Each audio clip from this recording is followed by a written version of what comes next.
जी students, ये आपका syllabus है, ठीक है, करंट अफेयर्स का। 20 मार्क्स का वो आपसे पाकिस्तान डोमेस्टिक अफेयर्स पूछेगा, 40 मार्क्स का एक्सटर्नल अफेयर्स हैं और 40 मार्क्स के ग्लोबल इश्यूज हैं, ठीक है।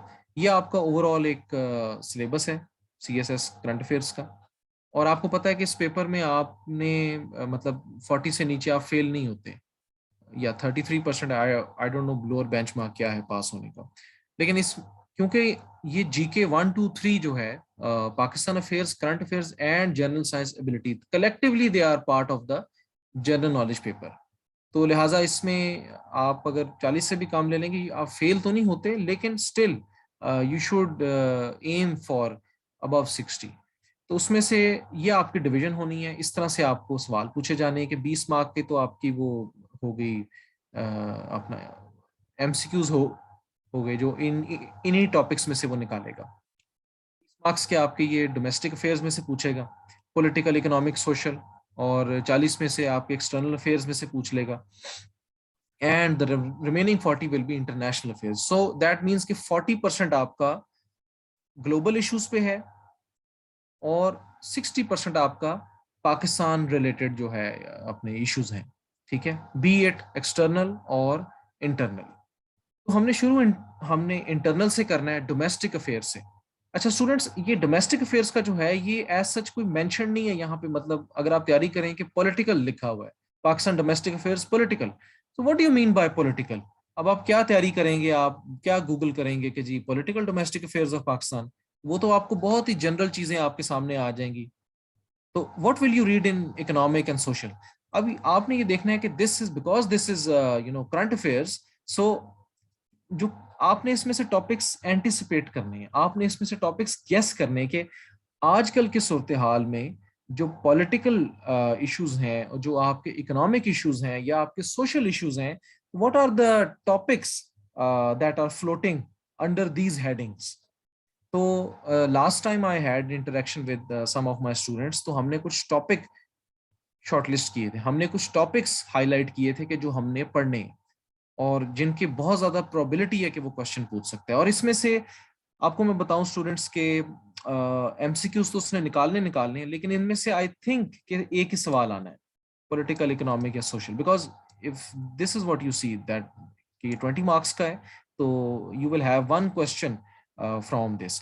अब ये आपकी एंटिसिपेशन है कि मतलब आपने देखना है कि जी पिछली दफा ये पूछा था, इस दफा इसके चांसेस ज्यादा हैं, तो इन्हीं टॉपिक्स में से तीनों में से कुछ ना कुछ पूछ सकते हैं। अब इन टॉपिक्स की फर्दर डिवीजन है। अब आई गेस महविश के पास वो टॉपिक्स हैं। महविश, अगर आप वर्बली हमें थोड़ा सा आप जो है पढ़ के बता सकें कि हमने कौन कौन से टॉपिक्स किए थे पॉलिटिकल, इकोनॉमिक और सोशल में, ताकि बाकी स्टूडेंट्स को आइडिया हो जाए कि हमने कौन कौन से टॉपिक्स हम किस तरह से इसको लेके चल रहे हैं। जी Mahvish, do you have any topics for economic and social and political?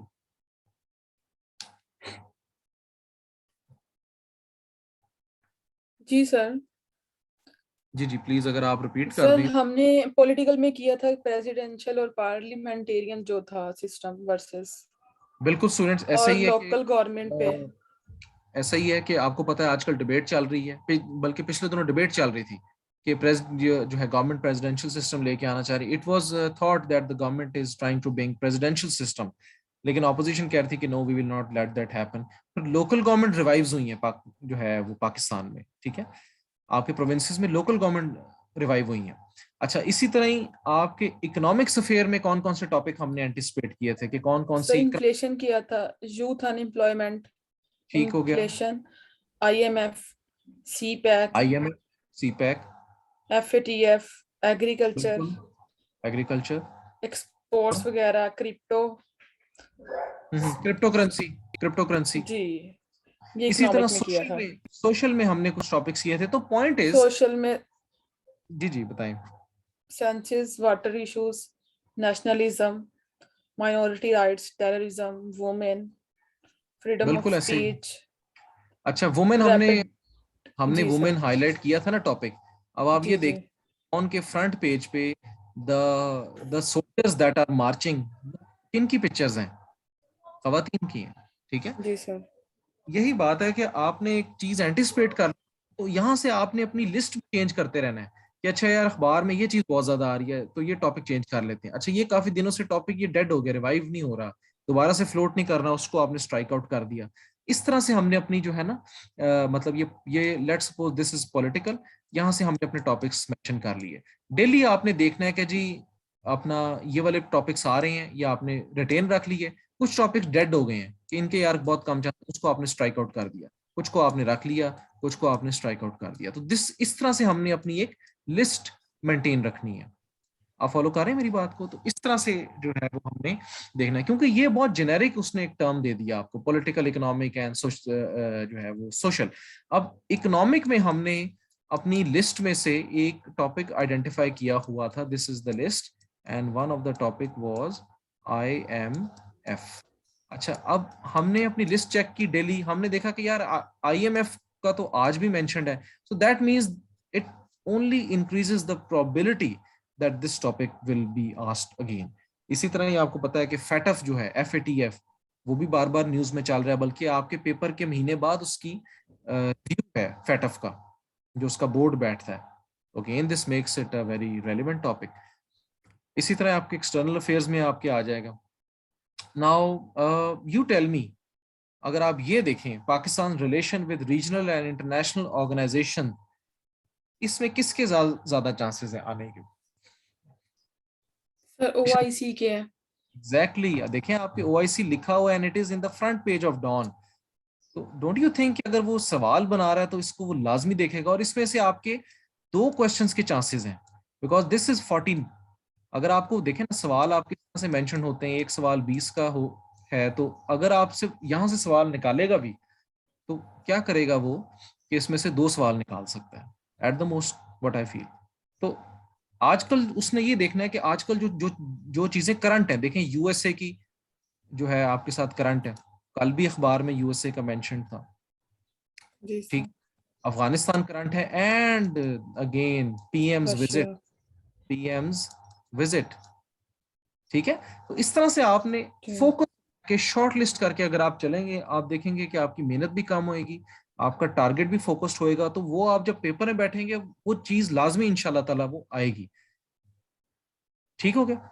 तो जब आप उस सवाल को अटैक करेंगे ना, क्योंकि आपने एंटिसिपेट करके तैयारी की होगी, आप उसके अंदर ऐसा सा मटेरियल लिखेंगे कि एग्जामिनर मजबूर हो जाएगा कि यार इसको 12 से ऊपर मैंने नंबर देने ही देने, कुछ भी हो जाए।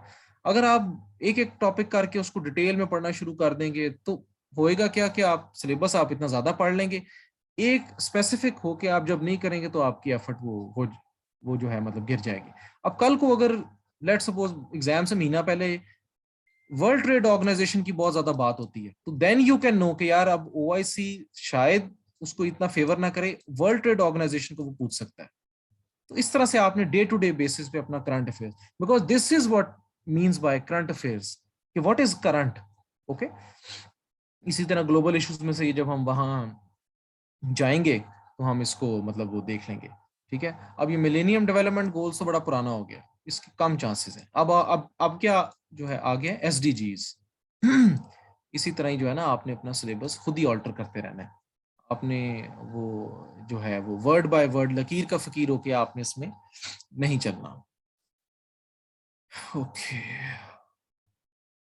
न्यूक्लियर सिक्योरिटी बड़ा इंपॉर्टेंट है। आपको पता है कि जी पाकिस्तान की न्यूक्लियर सिक्योरिटी क्रेडेंशियल्स को अभी शाबाश मिली है कि जी they are you know good keepers of nukes in the world. ठीक है जी स्टूडेंट्स, आपको एक आइडिया हो गया होगा कि what I mean to say कि how to crack the syllabus, how to extract the important things, ठीक है। This is basically art of war, कि आपके पास रिसोर्सेज कम है, टाइम कम है, you anticipate and then you hit the target. ठीक है जी, हमने जो अपने कुछ टॉपिक हमने शुरू यहाँ से करना है जो है आपके पॉलिटिकल अफेयर से, Pakistan domestic affairs and political.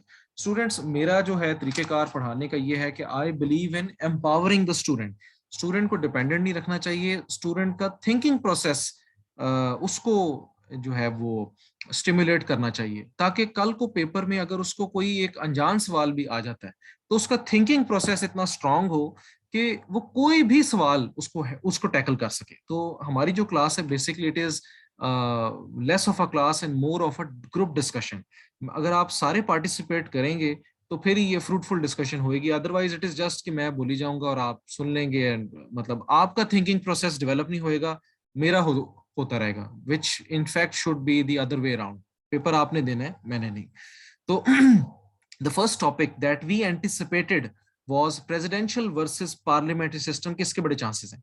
सो अब क्योंकि ये जनरल नॉलेज है, कुछ लोगों जो है बाज़ ये सोचते हैं कि पता नहीं हमने कितनी डेप्थ में जाके इसको पढ़ना है, हमने फिलोसफर बन जाना है पॉलिटिकल साइंस का, कि अगर उसने कह दिया करंट अफेयर्स में। आप एक चीज ध्यान में ये रखें कि ये एक जनरल नॉलेज का पेपर है, GK3 है ना ये करंट अफेयर्स, तो आपने बहुत ज्यादा डेप्थ में भी जाना, जस्ट आपको जनरल चीजें पता हो, ताकि आप 4 सफ़े 4 से 5 लीव्स जो हैं, यानी कि 10 पेजेस आप मैक्सिमम आप फिल कर सकें, बस इतना आपके पास इंफॉर्मेशन होनी चाहिए। और 10 पेजेस को बहुत ज्यादा नहीं होते, अगर आप लाइंस छोड़ के हेडिंग्स डाल के लिखें तो आपके ऑलमोस्ट 30% तो वही चीजें खा जाती हैं। Okay, so today we have to discuss about presidential versus parliamentary system of government कि पाकिस्तान के कॉन्टेक्स्ट में which system of government is better। अब मैं थोड़ा सा आपको recap दूंगा और उसके बाद मैं आपके arguments पूछूंगा कि what is your opinion on this topic and what are the arguments by virtue of which you believe that so and so system is better for the government, and keep in mind that those arguments should be backed by facts and they should be academic in nature, एक political context में ना हो, and then we'll see के how we have to handle this topic। अच्छा जी, हमारा तरीकेकार ये होता है कि हम जो भी टॉपिक जो पढ़ेंगे उसका एक एक सवाल आप लोगों ने लाजमी करना है, क्योंकि जब आप सवाल नहीं करेंगे तो वो डिस्कशन ऐसी है कि जिस तरह आपने लाउंज में बैठ के किसी से कोई आपने बात सुन ली है and then you will forget it. आपने जिस चीज को आपने पढ़ा है सुना है, अगर एक सवाल अगर आप एक अटेम्प्ट कर लेंगे ना उसके बारे में, बेशक खुद से बना के सवाल कर लें, वो आपके माइंड में कंक्रीट एक बैठ जाएगी चीज और आपकी एक रिहर्सल हो जाएगी, इन केस अगर ये टॉपिक आता भी है। So let's begin with this parliamentary system. So parliamentary system is form of government is as old as democracy itself। यानी कि democracy it comes from the root word demos। demos का मतलब क्या होता है? It means the people। अच्छा, cracy means rule। इसी तरह जो the rule by the people, तो यहां से जब ये कॉन्सेप्ट जब निकला डेमोक्रेसी का, और आपको पता है ये कॉन्सेप्ट बेसिकली एंशिएंट एथेंस से निकला है, जहां पे फर्स्ट फॉर्म ऑफ डेमोक्रेसी हम देखते हैं, ठीक है, the first manifestation of democracy, जहां पे उनकी सेनेट होती है, उनके काउंसिल्स होते हैं, लोकल एथेनियंस जो हैं वहां पे आके काउंसिल्स में इलेक्ट होकर रूल करते हैं, एथेंस को चलाते हैं। तो which form of government should be, तो ये एक बहुत पुरानी बहस है, ये कोई नई चीज नहीं, although it is current affairs, लेकिन ओवरऑल जनरली ये एक बहस बहुत पुरानी है। अच्छा, parliamentary form of government, basically this particular form of government begins has its beginning in Britain. आपको पता है कि यूनाइटेड किंगडम जो है, यूके जो है, उसका एक बहुत तवील अरसा they have spent under absolute monarchy. अब एब्सोल्यूट मोनार्की क्यों कह रहा हूँ, क्योंकि मोनार्की तो अभी भी वहां पे है, लेकिन एब्सोल्यूट मोनार्की वहां होती है जहां पे जो बादशाह ने कह दिया वो अनक्वेश्चनेबली फॉलो हो गया। मतलब the monarch is not a ceremonial head, he exercises executive powers. ठीक है जी। आपको पता है कोई करंट कंट्री जहां पे है, जहां पे एब्सोल्यूट मोनार्की है, शायद उसमें मतलब even if it is enlightened monarchy, yet one country in the Middle East where there is absolute monarchy, जहाँ पे वो ओके एग्जैक्टली याया ने सही नाम लिया। तो एनीवेज, इस तरह से जो है ना, जो यूनाइटेड किंगडम का बहुत एक बुरा एक्सपीरियंस रहा है। मतलब यूनाइटेड किंगडम की पूरी हिस्ट्री अगर मैं सम अप करना चाहूँ, it is all between struggle of parliament versus the monarchy. अच्छा, यूरोपियन एक्सपीरियंस जो था डिस्पोटिज्म के साथ, डिस्पोटिज्म मींस डिक्टेटरशिप होगी, एब्सोल्यूट मोनार्की होगी, इनके एक्सपीरियंस के बाद जो है इन्होंने ये सोल्यूशन निकाला कि the parliamentary form of government is the best. और आप देखें कि आज कई कंट्रीज जहां पे मतलब यूरोप में जो है, because the entire Europe, the entire European continent, almost all the countries had been ruled by various monarchs, and they still are, although they are ceremonial monarchs right now, but previously they were absolute monarchs। तो उनका जो experience है, that led to the conclusion that this parliamentary form of government is best for them, and therefore आप देखते हैं कई European countries में parliamentary system of government है। The question is my question from Yahya is, do you think European countries have made some progress under this parliamentary form of government? जी, Yahya. Sir बिल्कुल, अगर हम Britain को देखते हैं तो जब वो अपने मार्की से अलग हो गई है, उसके बाद उसने बहुत अच्छे से रिफॉर्म्स लाए हैं और उसके लोग अब बहुत खुश हैं। और जो पूरा यूरोप है वो इस टाइम बहुत इनलाइटेंड ऐसी वजह से, और इसलिए अब वो और इश्यूज जैसे कि वुमन है, चिल्ड्रन है, इस पर आ गए हैं। पहले अच्छा, तो सर्वाइवल के इश्यूज होते थे सर। मैं कहूंगा मटेरियल प्रोग्रेस, बेहतर वर्ड है, एनलाइटेंड से बेहतर है मटेरियल प्रोग्रेस, क्योंकि अभी वो उन्होंने आर्टिकल ही तो दिखाया रेसिज्म इन यूरोप, तो एनलाइटेंड से बेहतर लफ्ज है मटेरियल प्रोग्रेस, मैंने डिलिबरेटली ये यूज किया है। तो यूरोप के जो मटेरियल, जो the promise of parliamentary form of government to deliver material progress, वो उसके अंदर मौजूद है, ठीक है। अच्छा, ये तो थी आपकी parliamentary system. Now I have extracted this statement and the credit goes to Encyclopaedia Britannica. Wikipedia को नहीं मैं करता, ब्रिटानिका से मैं करता हूँ। आपने जितनी भी डेफिनेशंस करनी है ना स्टूडेंट्स, डेफिनेशंस आप कोशिश करें आप यहां से कर लें, ब्रिटानिका।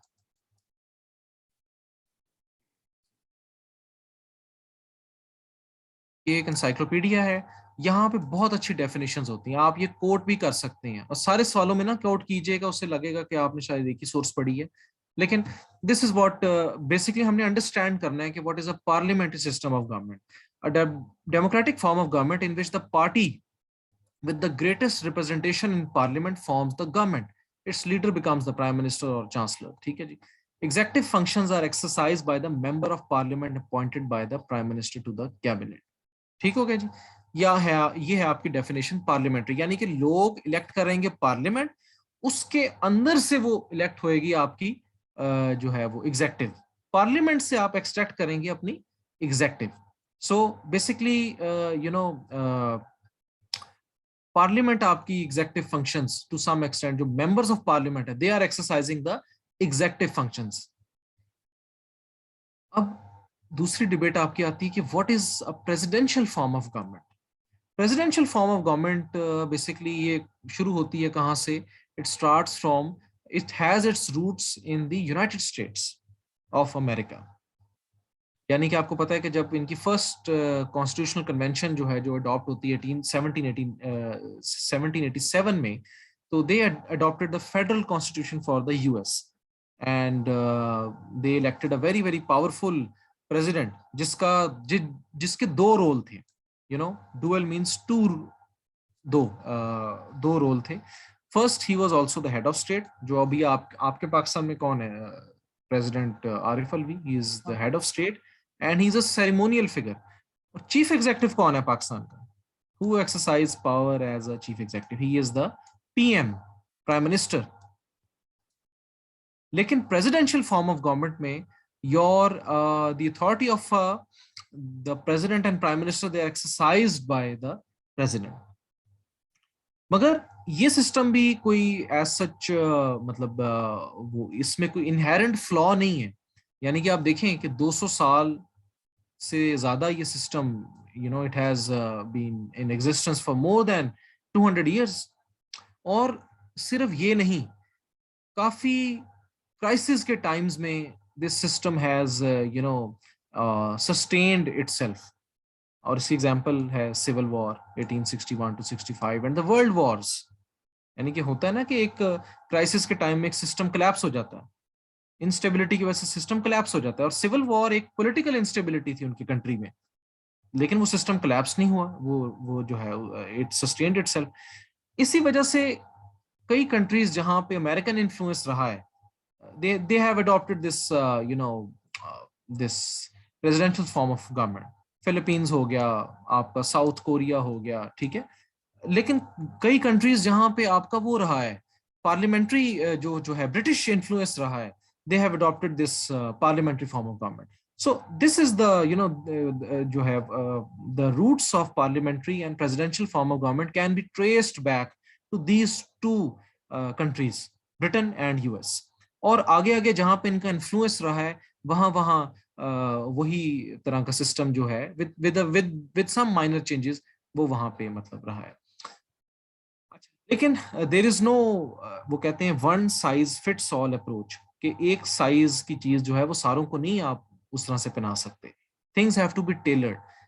तो it does not necessarily mean कि एक सिस्टम अगर वर्क कर रहा है कंट्री में, it can necessarily work in the other country. ठीक हो गया। अब ये थोड़ी सी पिक्चर आपकी वीक है, पिक्चर आपको एग्जैक्ट नजर नहीं आएगी, लेकिन I can illustrate this more. Presidential और पार्लियामेंट्री में थोड़ा सा फर्क ये है कि पार्लियामेंट्री में आप वोटर्स जो हैं वो इलेक्ट करते हैं किसको, आपकी असेंबली को। ठीक हो गया। ये हैं आपके वोटर्स, ये इलेक्ट कर रहे हैं किसको, the legislative branch. Legislative branch में से आगे आपकी क्या इलेक्ट हो रही है, कैबिनेट। ओके, यानी कि this is the chief executive which in your country is the prime minister plus this cabinet. अच्छा, प्रेसिडेंशियल फॉर्म ऑफ गवर्नमेंट में आप क्या करते हैं, जस्ट लाइक इन यूएस, एक तो आप लेजिस्लेटिव ब्रांच आप इलेक्ट करते हैं, और यूएस में क्या है आपको पता है कि जी हाउस ऑफ रिप्रेजेंटेटिव्स वो करते हैं, और अपर हाउस कौन सा है उनका, जी students, which is the upper house, senate. ठीक है जी। और उसके अलावा they elect the executive branch which you can say is the White House. Okay, और चीफ एग्जीक्यूटिव उनका कौन होता है, प्रेसिडेंट होता है। अब पाकिस्तान में सिस्टम आपका, करंट सिस्टम आपका क्या है, this is the current system in Pakistan, कि आपके जो है वो पार्लियामेंट है, जुडिकेचर है, और एग्जीक्यूटिव गवर्नमेंट है। प्रेसिडेंट भी आपको पता है आपका पार्लियामेंट का पार्ट है, ठीक है, बिकॉज आपकी पार्लियामेंट उसको मिलकर इलेक्ट करती है। President is a part of the parliament. ये बड़ी एक अजीब सी चीज है जो अक्सर लोग नहीं मतलब उसमें से समझते।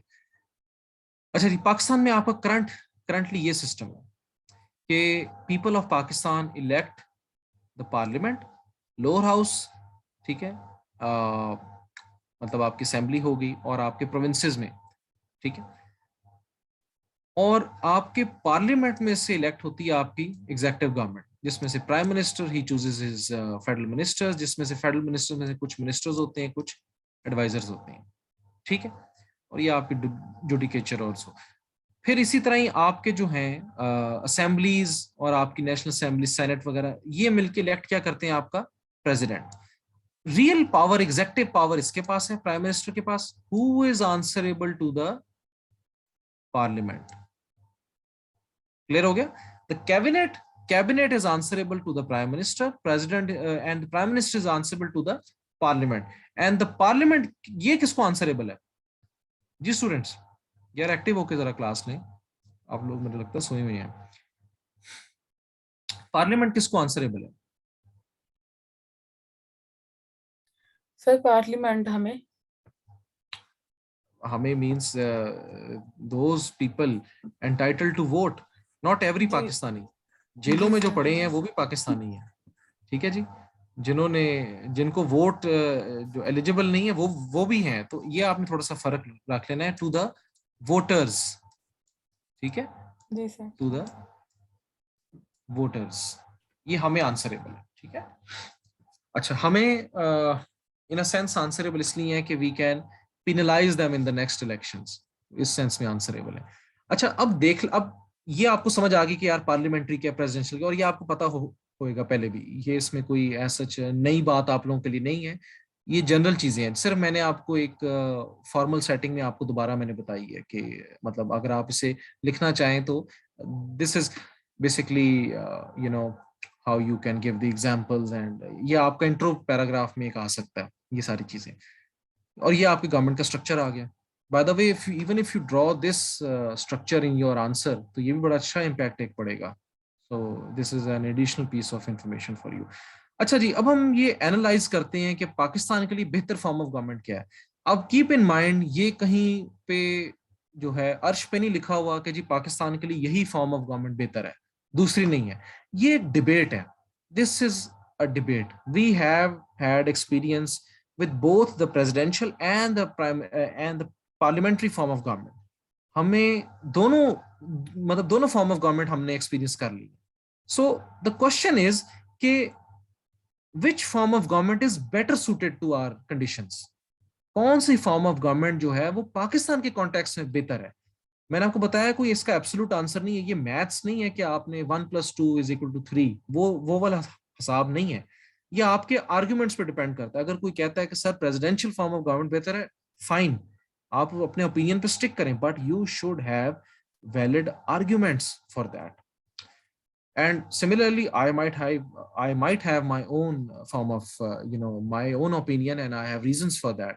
So just a quick survey, as far as 4 लोग हैं क्लास में, which form of government you think is better? Those in favor of presidential form of government might raise their hands. So I know कि जी इन लोगों का जो है वो opinion है for the presidential form of government. और ये आर्ग्यूमेंट्स वो हैं जो हम अपने पेपर में मेंशन करने हैं, क्योंकि पेपर में आपको एक ही सवाल इसके कॉन्टेक्स्ट में आना है कि जी कौन सा फॉर्म ऑफ गवर्नमेंट बेहतर है, तो वो आपने उसके आर्ग्यूमेंट्स लिखने हैं। जी, anyone in favour of presidential form of government? I guess कोई भी नहीं है, चलें ठीक हो गया। पार्लियामेंट्री फॉर्म ऑफ गवर्नमेंट जो है वो कौन फेवर करता है? अच्छा जी, महविश और याया करते हैं। What about you, Adeela and Hatim, आप लोग नहीं किसी फॉर्म ऑफ गवर्नमेंट के फेवर में? चलें जी ठीक है। If you think that there is no particular form of government suited to our condition, तो that is also your opinion. You are still undecided. ठीक हो गया।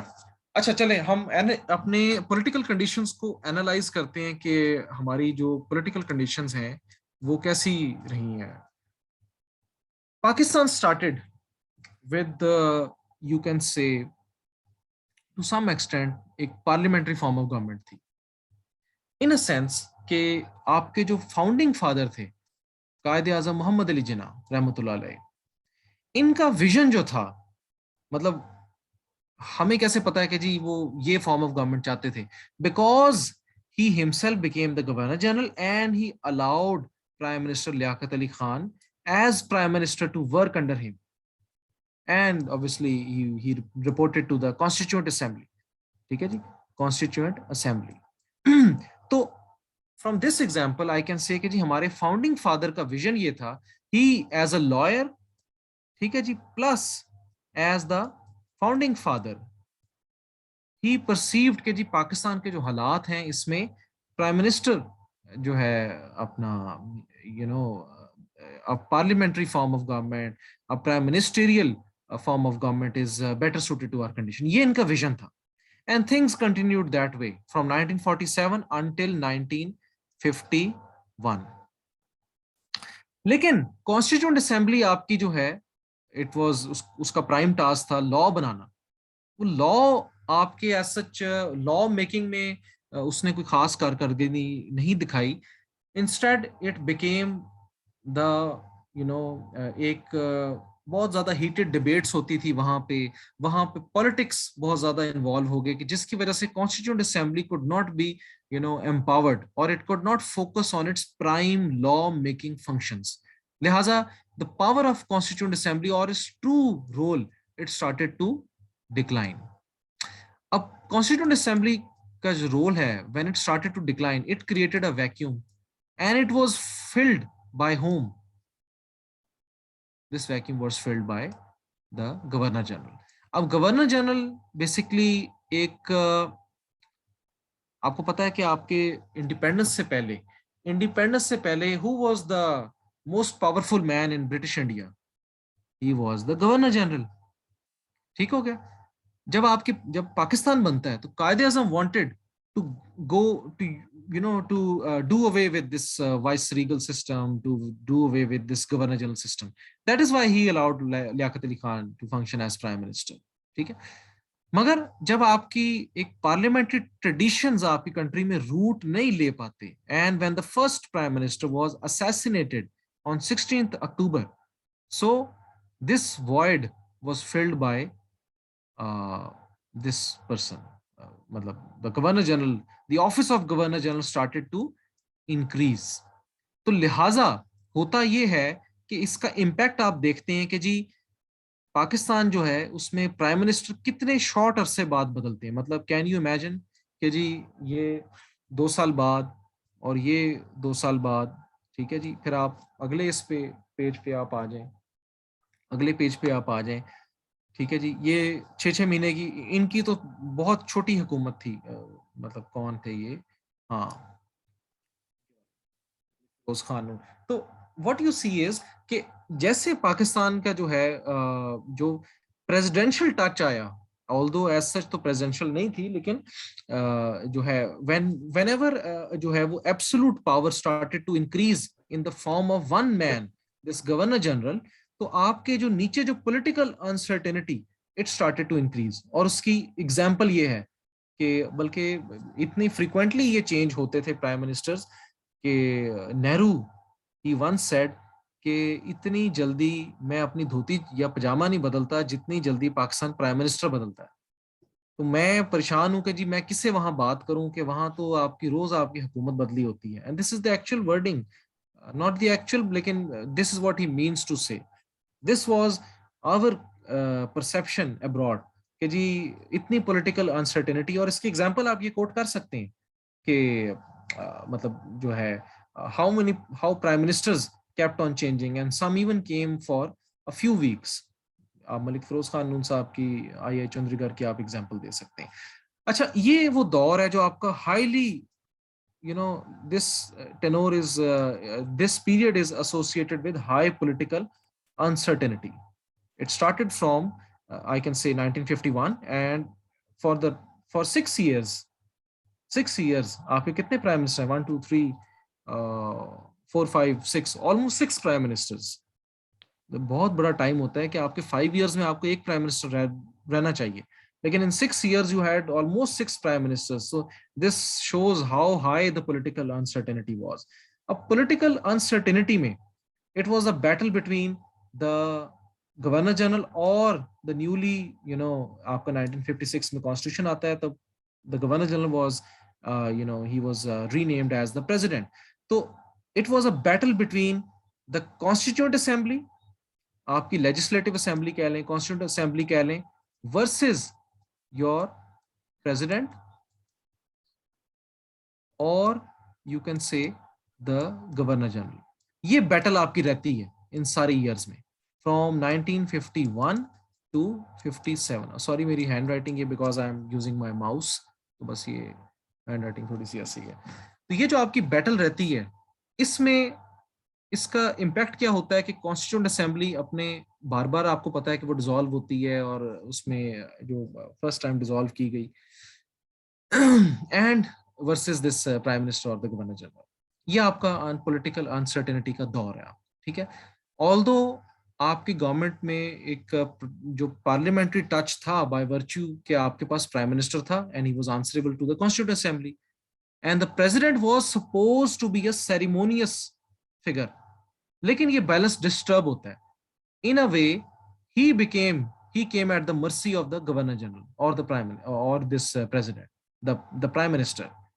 ठीक है, अच्छा, अगेन पॉलिटिकल अनसर्टेनिटी होती है, तो it paved the way for this first martial law।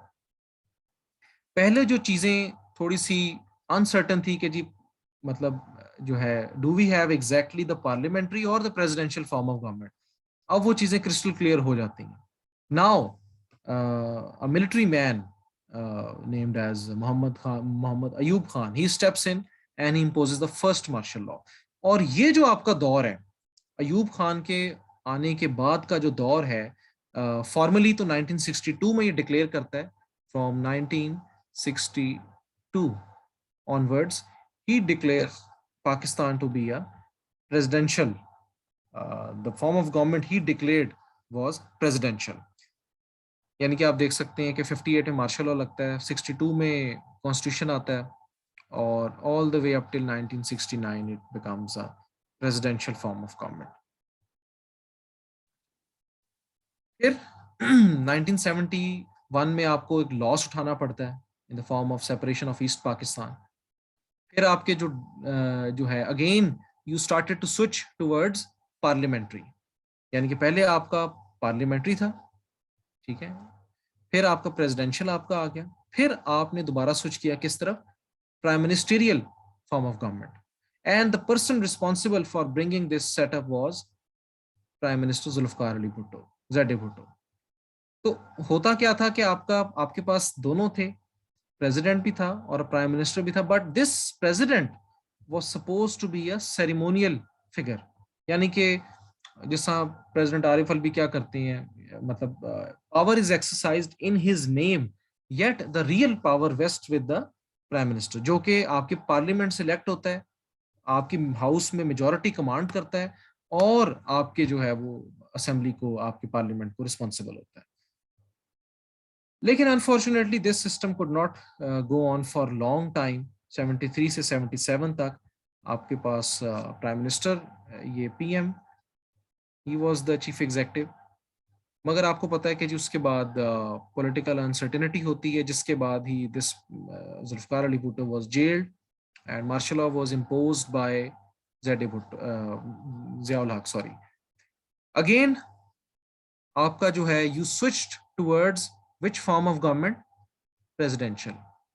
Although it was not presidential in name, but in true sense of the word, it was presidential, because real power vested with this Ziaul Haq, or you can say the president of Pakistan, because according to article 58 2b, जो 8th amendment में जो include किया गया कि जी this is the 8th amendment, ठीक है, ये इसने mention किया हुआ है 8th amendment में कि जी president can dissolve the national assembly, जो आपकी पार्लियामेंट होती है उसको डिसॉल्व कर सकते हैं। अब आप ये देखें कि कितनी बड़ी ये पावर है, कितनी हाई पावर है ये, कि आपकी एक स्ट्रोक ऑफ पेन के साथ you can dissolve the entire assembly. फिर दोबारा आपकी कौम को एक इलेक्शन प्रोसेस से गुजरना पड़ेगा and you have to elect the prime minister. अच्छा जी, 88 में ये चीज खत्म होती है।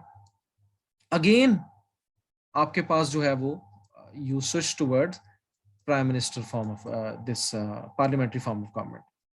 लेकिन पॉलिटिकल अनसर्टेनिटी इतनी हाई होती है कि आपके पास फ्रीक्वेंट चेंजेस ऑफ गवर्नमेंट आती है, यानी कि the entire 90s can be characterized as the battle between mister Nawaz Sharif and मोहतरमा शहीद बेनजीर भुट्टो। ठीक है, इन दोनों के दरमियान जो बैटल्स हैं that eventually led to the political instability, but you can not, ये जो है अपना प्रेसिडेंट फारूक खान लगारी and Ghulam Ishaq Khan, they also used their power as mentioned in the 8th amendment. 8th amendment में जो इनकी पावर होती है ना कि असेंबली डिसॉल्व कर सकते हैं, दे फ्रीक्वेंटली यूज दिस पावर, यानी कि जब इनकी वजीर आजम के साथ नहीं बनती इन्होंने डिसॉल्व कर दी। इसी तरह ही जो है बेनजीर भुट्टो, इनकी जब हुकूमत आई, इनकी नहीं बनी, तो जो प्रेसिडेंट ने जो है असेंबली डिसॉल्व कर दी by using the power mentioned in the 8th amendment. लेकिन 13th अमेंडमेंट के बाद जब नवाज शरीफ आते हैं इन 1997, तो ही बेसिकली रिप्लेस्ड, ये जो पावर होती है प्रेसिडेंट की, इसको कट करते हैं बाय प्रोमलगेटिंग दिस 13th अमेंडमेंट। ये वाली जो है, इसमें प्रेसिडेंट से इख्तियार छीन लिया जाता है कि जी आप डिसॉल्व कर सकते हैं। Now he had to act, the president had to act on the advice of the prime minister. Again ये आपका पार्लियामेंट्री फॉर्म ऑफ गवर्नमेंट तो था, लेकिन the president was too much empowered. 13th amendment के बाद योर पीएम वाज एम्पावर्ड, ठीक हो गया।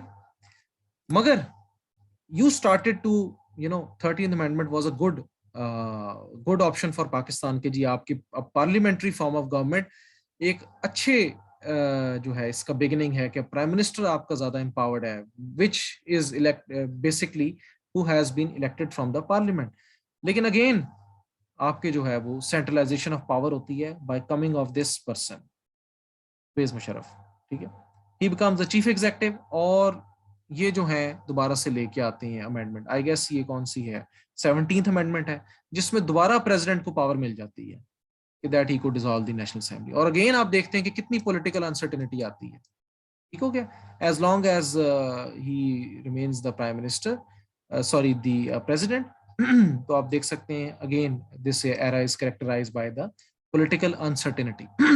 मगर 2008 इलेक्शंस के बाद अगेन आप 18th अमेंडमेंट लेके आते हैं and you begin the course with this this parliamentary form of government. तो पाकिस्तान ने दोनों चीजें एक्सपीरियंस की हैं, मतलब आपने पार्लियामेंट्री का टच भी लिया है, पार्लियामेंट्री का फ्लेवर भी आपने टेस्ट किया, और प्रेसिडेंशियल का भी आपने लिया है। कुछ दौर ऐसे आए हैं कि जहां पे आपकी पार्लियामेंट्री फॉर्म ऑफ गवर्नमेंट कागजों में तो थी आपकी, लेकिन इन लेटर एंड स्पिरिट, मतलब इन actual words, it was the presidential form of government. यानी कि प्रेसिडेंशियल फॉर्म ऑफ गवर्नमेंट को मैं जो एज्यूम कर रहा हूं, that is associated with centralization of power, and parliamentary form of government is associated with decentralization of power। ठीक हो गया?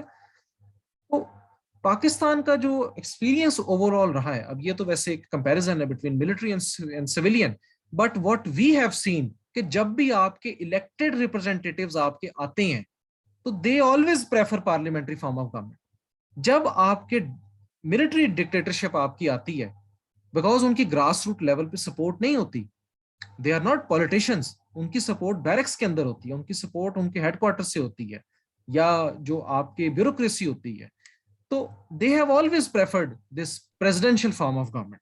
सो this is N analysis of अब आप देखें अयूब खान जो है वो लेके आए presidential form of government, General Ziaul Haq, he tried to concentrate power in his own hands, and so did the last president that we had, the last military ruler that we had। लेकिन जब आपके elected representatives आते हैं, they always preferred parliamentary, क्योंकि उन्हें पता था कि we have the voter base, we have the support at the grassroots level, or we have the support from the, ये मैं लफ्ज यूज कर रहा हूँ, डीमोस। जी मैं विश डीमोस किसे कहते हैं? Who are the demos? Greek लफ्ज है Deimos, it means the people. तो इट मींस के the elected representatives, they always try to shift the political system towards this parliamentary form of government। ठीक हो गया? अब ये ओवरऑल आपका एक्सपीरियंस है। अब यहाँ पे मेरा जो एनालिसिस है, by keeping in mind the facts and figures, इस चीज को मैंने कोट करना है कि जब भी आपके एब्सोल्यूट रूलर्स आपके आए हैं, उन्होंने हमेशा प्रेफर किया प्रेसिडेंशियल, और प्रेसिडेंशियल फॉर्म ऑफ गवर्नमेंट में आपका एक्सपीरियंस आपका ठीक नहीं रहा, because this era was characterized by high political uncertainty. फिर आपने ये एग्जांपल कोट करना है कि आपके कितने प्राइम मिनिस्टर्स चेंज हुए, गवर्नर जनरल अपनी एब्सोल्यूट पावर को एक्सरसाइज करता था, ठीक है, ऑलमोस्ट 7 प्राइम मिनिस्टर्स, 6 साल 7 प्राइम मिनिस्टर, आप काउंट करें 1 2 3 4 5 6 7, हाँ जी 7 प्राइम मिनिस्टर्स आपके 6 सालों में। तो फिर आपका जो है अपना, इसको आप कह सकते हैं अगेन द 1990s, जब प्रेसिडेंट के पास आपके, ऑल्दो ये पार्लियामेंट्री फॉर्म ऑफ गवर्नमेंट थी, लेकिन जब सेंट्रलाइजेशन ऑफ पावर हुई इन the form of this 8th amendment, तो कितनी पॉलिटिकल अनसर्टेनिटी आई। सो इसका ओवरऑल इम्पैक्ट किस पे पड़ा? इसका overall impact people of Pakistan पे पड़ा, वो इस सेंस में कि द पॉलिटिकल पार्टीज, ठीक है, उनको वो डेवलपमेंट पे फोकस नहीं कर पाए, वो पाकिस्तान के लोगों पे फोकस नहीं कर पाए, क्योंकि उनको इतना टाइम ही नहीं मिलता था। आप देखें ना कि नेचुरली आपके पास टाइम होता है कितना, 5 साल होते हैं, तो अगर आपकी इतनी हाई पॉलिटिकल अनसर्टेनिटी और इतनी जो है वो आप कह लें कि पॉलिटिकल बैटल्स चल रही होंगी, so the political party will be focused on preserving it's seat, not on the development of the people. और इसमें आप देख सकते हैं पाकिस्तान ने कितना सफर किया, आपका सेंसस डिले हुआ, जिसकी वजह से आपकी रिसोर्स डिस्ट्रीब्यूशन जो है वो इफेक्ट हुई, सेंसस डिले हुआ, डेवलपमेंट वर्क आपके डिले हुए, तो ओवरऑल इम्पैक्ट आपका इकोनॉमी पे आया। आप कितनी दफा आप IMF के पास गए। These are all the examples that you can quote. दूसरी चीज, मैं एक आर्गुमेंट ये लेके आऊंगा, अब ये मैंने फैक्ट्स एंड फिगर यूज करने, दूसरा आर्गुमेंट मैं ये लेके आऊंगा कि प्रेसिडेंशियल फॉर्म ऑफ गवर्नमेंट वहां पे सूटेड है जहां पे आपको पता है कि आपके जो लोग हैं they are of one stock, people are of one stock. वहां पे आप एक बंदा खड़ा कर दें आप, तो यू नो कि जी he will be, he will attain the loyalty of almost all the people from the country.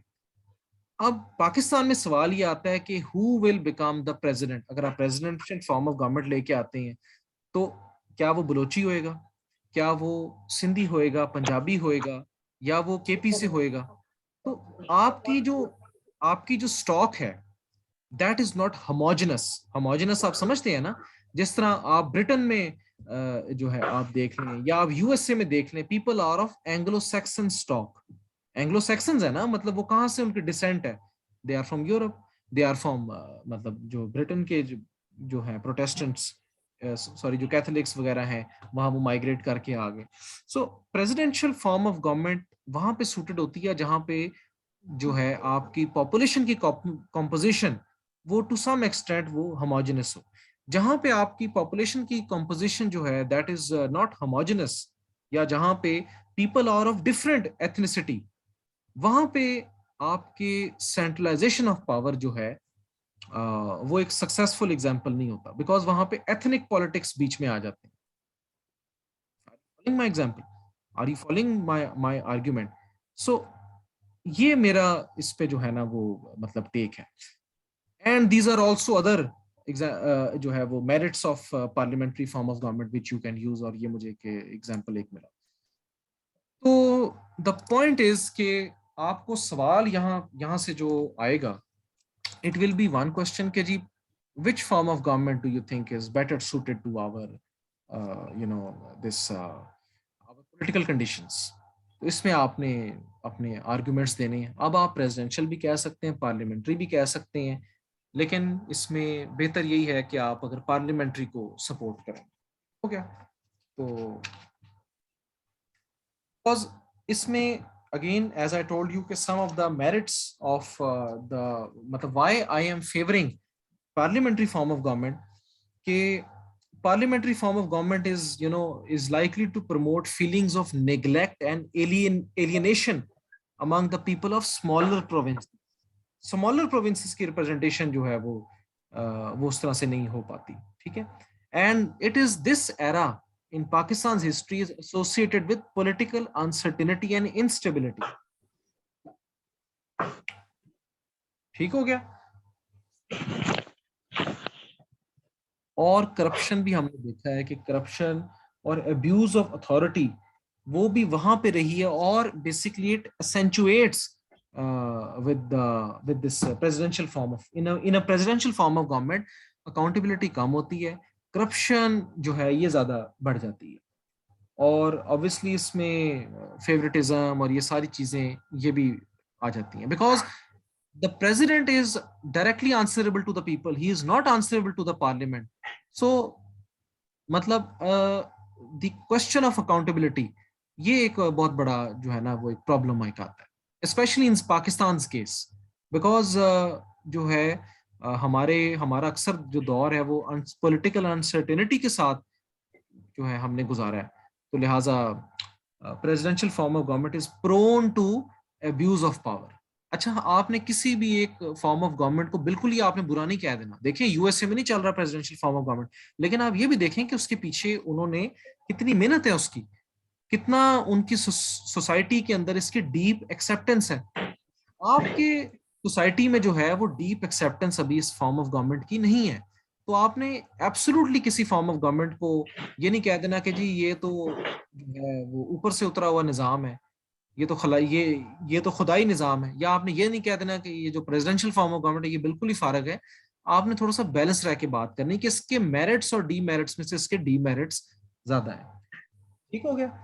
तो पार्लियामेंट्री फॉर्म ऑफ गवर्नमेंट में आपको पता है कि opposition can protest in the parliament and the prime minister and the ministers have to listen to their protest। Parliament में वो मजबूर होते हैं कि उन्होंने जवाब देना है क्वेश्चंस के, उन्होंने जो सवाल उठेंगे उन्होंने जवाब देने हैं। When I was in the government of Punjab तो हमारे पास आ जाते थे असेंबली क्वेश्चंस, आ जाते थे, फाइल आ जाती थी कि जी असेंबली क्वेश्चंस हैं, आपके ये सवाल उठाए हैं वहां पे ऑपोजिशन ने, इनका जवाब दें आप। तो हम मिनिस्टर्स के लिए जो मिनिस्टर्स हैं उनके लिए हम जवाब बना के एक समरी तैयार करते थे।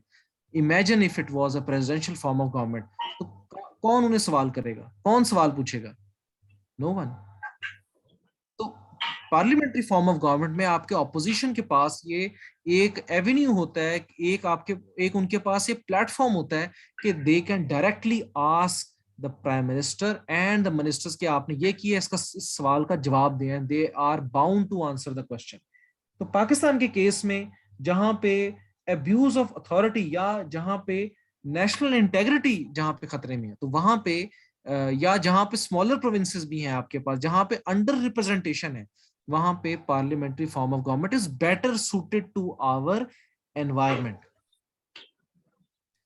अब स्टूडेंट्स, काम आप लोगों की असाइनमेंट ये है कि आप में से एक बंदा वो मतलब आप ग्रुप्स बना लेना, आई डोंट नो कि यहिया को हम दे देते हैं कि जी he has to bring few arguments, 3 से 4 आर्गुमेंट्स ये इन फेवर लेके आएंगे प्रेसिडेंशियल फॉर्म ऑफ गवर्नमेंट के, और महविश जो है वो 3 से 4 आर्गुमेंट्स लेके आएंगी पार्लियामेंट्री फॉर्म ऑफ गवर्नमेंट के फेवर में।